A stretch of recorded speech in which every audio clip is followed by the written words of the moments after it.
सध्या सुरू असलेल्या अधिक मासानिमित्त नाशिक शहरातील तपोवन येथील शाही श्रद्धा लॉन्स इथं परमपूज्य युगप्रवर्तक क्रांतिकारी अनंत विद्याविभूषित राष्ट्रीय संत यज्ञपीठाधीश्वर विद्यावाचस्पती धर्मसम्राट श्री श्री 1008 महामंडलेश्वर स्वामी श्री महंत डॉक्टर संत श्री इंद्रदेवेश्वरानंद सरस्वती महाराज यांच्या भागवत कथेचं आयोजन करण्यात आलं आहे। आज कथेच्या 6व्या दिवसानिमित्त इंद्रदेवेश्वरानंद सरस्वती महाराज यांच्या संगीतमय कथेचं आयोजन करण्यात आलं होतं।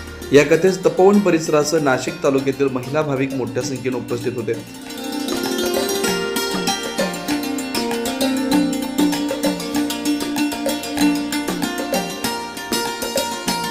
सायंकाळी भागवत कथा सप्ताहाचं आयोजन देखील करण्यात आलं आहे। हे भागवत कथा सप्ताह 25 मे 26 ते 31 मे 26 पर्यंत आयोजित करण्यात आले। या कालावधीत सायंकाळी 4 ते 7 या वेळेत भागवत कथेचं नाशिककरांनी मोठ्या प्रमाणात लाभ घ्यावा असं देखील आयोजकांच्या वतीनं सांगण्यात आलं। 9 न्यूज महाराष्ट्रासाठी प्रतिनिधी योगेश महाजन, नाशिक।